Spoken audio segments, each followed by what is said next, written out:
राम जी की मंगलमय महती कृपा, बागेश्वर बालाजी के चरणों का आशीर्वाद, ऋषिकेश की पावन भूमि जहाँ कल कल किन्नौत करती हुई माँ गंगा की अविरल धारा प्रवाहित हो रही है।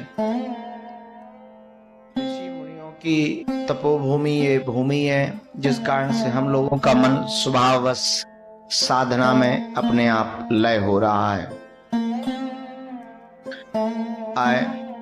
इस भूमि पर आते ही हम लोगों का मन आह्लादित हो रहा है। स्वाभाविक रूप से छोटी सी छोटी विधि भी ऐसी लग रही है जैसे हम अनंत आनंद और सुख को पा रहे हो।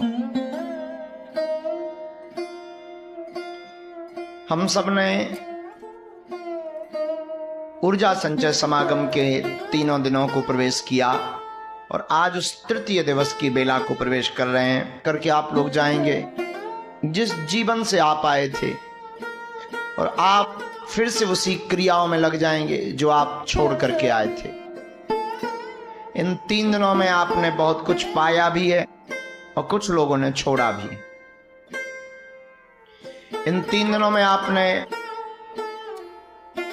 ऐसे ऐसे भावों को अनुभव किया कि बिना किसी मादक पदार्थ के, बिना किसी औषध, बड़ी बड़ी पर्वत श्रृंखलाओं पर बैठ करके योगी पाते हैं, महात्मा पाते हैं। और आपने इस 3 दिन के साधना सत्र के अंतर्गत एक नई जिंदगी जीने का तरीका देखा कि ऐसे भी जीवन को जिया जा सकता है।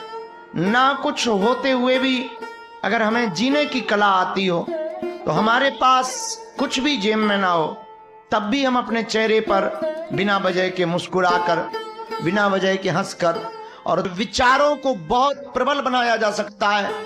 और हम अपने विचारों के बल पर जिस ईश्वर को मंदिरों में आज तक तुम खोजते रहे, जिस परमात्मा को तुम आज तक लोगों में खोजते रहे, दरअसल तुमने 3 दिन के एक छोटे से प्रयोग में यह जान लिया होगा, समझ लिया होगा कि उस परमात्मा को प्रकट बहुत सरल है करना।